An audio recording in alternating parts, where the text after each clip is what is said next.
आणि आता भोंदू खरात संदर्भातली मोठी बातमी समोर येते। कोठडीमध्ये येतो, मात्र कोठडीतही खरात पोलिसांना भविष्य सांगतोय अशी माहिती सूत्रांनी दिली आहे। सहानुभूती मिळवण्यासाठी खरातची धडपड सुरू असून चौकशीत दिशाभूल करण्याची खरातची रणनीती तर नाही ना, असा सवाल उपस्थित झालेला आहे।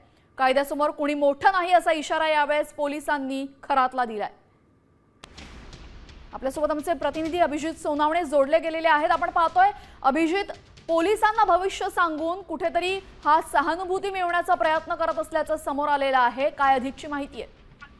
नक्कीच जी सूत्रांची माहिती आहे त्यानुसार मागच्या 3 दिवसात अशोक खरातची जवळपास 20 तास एसआयटी कडून चौकशी करण्यात आलेली आहे आणि 24 तारखेपर्यंत खरातला कोर्टाने पोलीस कोठडी दिलेली आहे। त्यामुळे या चौकशीच्या वेळी आणि पोलीस कोठडीमध्ये देखील बंदोबस्तावर असलेल्या अधिकारी कर्मचाऱ्यांना त्यांचा जन्मतारीख सांगून त्यांचा भूतकाळ आणि भविष्याची अचूक माहिती सांगून सहानुभूती मिळवण्याचा प्रयत्न केल्याची माहिती जी ती सूत्रांनी दिलेली आहे। मात्र बंदोबस्तावर असलेल्या अधिकारी पोलिसांनी कायद्यापुढे कुणीही मोठा नसल्याचं सांगत पोलिसांचा खरातचा चांगलाच पाहुणचार केल्याचं देखील कळत आहे।